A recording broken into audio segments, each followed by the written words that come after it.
హృదయపూర్వక నమస్కారాలు.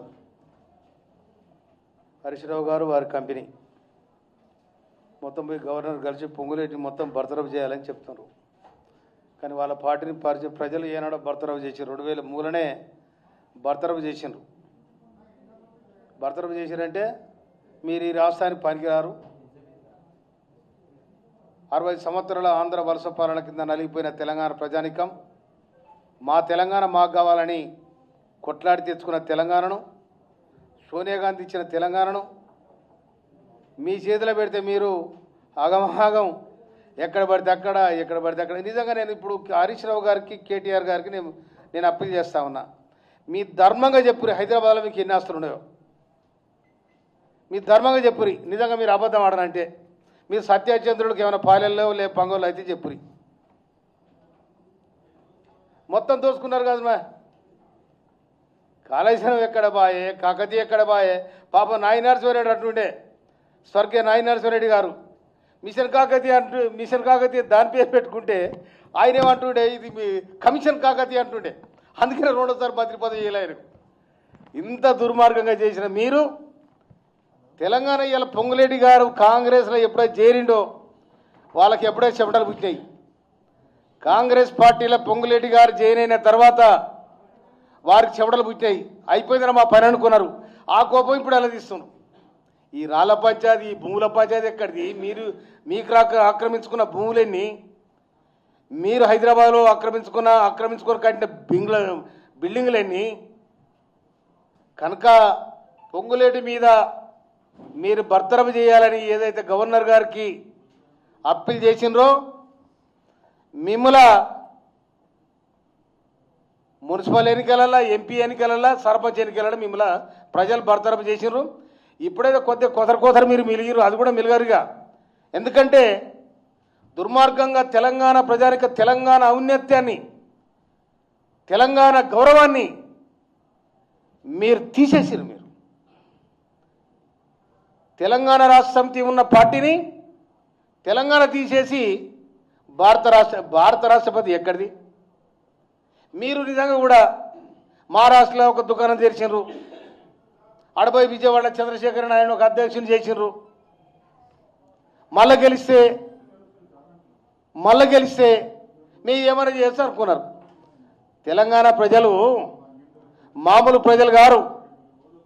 ఒకటి గుర్తుపెట్టుకోవాలి, 1978లో భారతదేశం మొత్తం వేరే జనతా పార్టీ వస్తే 78లో జరిగిన ఎన్నికలలో ఆంధ్రప్రదేశ్ మొత్తం కూడా కాంగ్రెస్ పార్టీని గెలిపించి మర్రి చెన్నారెడ్డి గారిని ముఖ్యమంత్రి చేసింది ఇక్కడ. అందుకనే తెలంగాణ ప్రజానికం చాలా జ్ఞానవంతులు. మీ దోపిడీని చూసిండ్రు, మీ దురతనాన్ని చూసిండ్రు, మీ కుటుంబాన్ని చూసిండ్రు. అందుకనే మీ విచ్చలవిడితనాన్ని చూసి 2023లో మీకు కర్ర కాసి వాత పెడితే ఇంకా మరకలు ఇంకా మానిపోలే. అందుకోసం నీకు ఎవరు దొరకలేగా. కనుక ఈ పొంగులేటి కనుక మా దగ్గర నుంచి దూరం అయిండు, కాంగ్రెస్ పార్టీ గెలిచింది, రేవంత్ రెడ్డి గారు పొంగులేటి గారు ఒకటైనరు కనుక మా పని పెట్టిరు కదా అని చెప్పి మీకు కోపం ఉంది. లేకపోతే హరీష్ రావు గారికి ఎంతవరకు చీటింగ్ చేయడానికి ఆయన వెనకపోరు, ఎవరినైనా బ్లాక్మెయిల్ చేస్తాడు. ఆ జ్ఞానము ఆయనకుంది, ఆ జ్ఞానం. కనుక మీరు పొంగులేటి గారి మీద రానిపోని అపోలు ఇవాళ నువ్వు లాగుదొట్టుతూనే వాళ్ళకు రాఘవ కన్స్ట్రక్షన్ పెట్టుకున్నారు. ఎక్కడెక్కడో కాంట్రాక్ట్ చేసిన వాళ్ళు దాన్ని రిజైన్ చేసి ఇప్పుడు ఎవరైతే కాంట్రాక్టర్ పేరు మీద ఓనర్గా ఉంటారో ఎన్నికల్లో పోటీ చేసినప్పుడు వాళ్ళు బాజాబ్తో వాళ్ళు దానికి రిజైన్ చేసిన వాళ్ళు. కనుక పొంగులేటి గారు కూడా 2014లో అక్కడ వైఎస్ఆర్సీపీ తరఫున పార్లమెంట్లో మన ఖమ్మం పార్లమెంట్ మెంబర్గా చేసినాడే రిజైన్ చేసి పడేసి. అటువంటిప్పుడు వ్యాపారం నడుతుంది, ఇక వ్యాపారం చేయనోళ్ళే వారు. కనుక మీ 100 ఎకరాల పంచాయతీ ఉందో హరీష్ రావు గారు, మీరు పొంగులేటి గారిని చీటింగ్ చేసి బ్లాక్మెయిల్ చేసి మీరు దాన్ని కొల్లగొట్టాలని చూస్తే మా ముఖ్యమంత్రి గారు, గౌరవ ముఖ్యమంత్రి రేవంత్ రెడ్డి గారు మొన్న అసెంబ్లీలో స్పష్టంగా చెప్పడం జరిగింది. మీ చీటింగ్ రాజకీయాలు, మీ బ్లాక్మెయిల్ రాజకీయాలు నడవని అని కూడా చెప్పిండు. అదేనా మీరు గుర్తుంచుకోవాలి.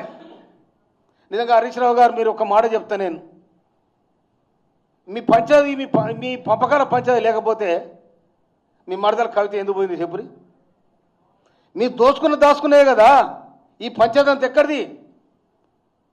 మీ దాచుకున్న నా వాటంత నీ వాటంత అంతనే కదా.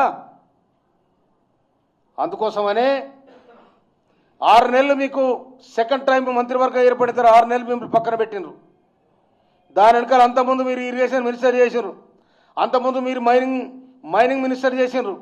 ఇంకొక మాట కూడా చెప్తున్నా, కేటీఆర్ గారికి, హరీష్ రావు గారికి, జగదీష్ రెడ్డికి మా బిక్కేట్లే ఎంత ఇసుక బుక్కిరో చెప్పురా.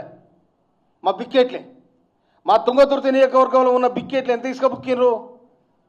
ఉన్న కాడికి లూడు చేసి ఎదురొచ్చిన మహిళల మీద లారీలు దొక్కిచ్చి ఆగమాగం చేస్తే ఆ బిక్కేరు పరివాహక ప్రాంత 18 గ్రామాల ప్రజలు మీకు కర్రగాల్చి వాత పెడితే చిత్తుగా పడిపోయారు.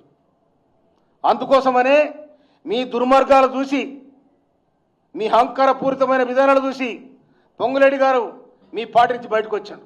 అప్పుడే మీ పతనానికి నాంది పలికింది. ఆ కోపం మీకు ఇప్పుడుంది.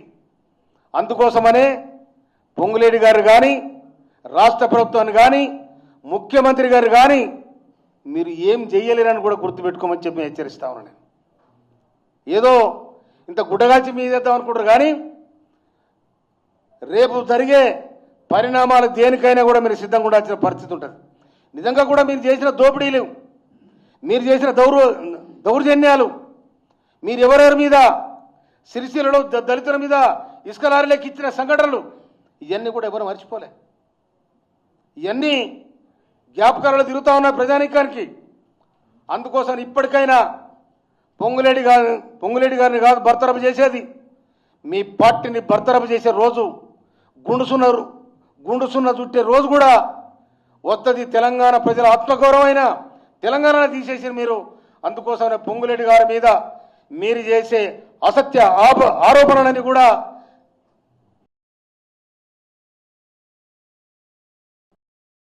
ఇప్పటికైనా మీ చీటింగ్ రాజకీయాలు బంద్ కావాలని హెచ్చరిస్తున్నాను.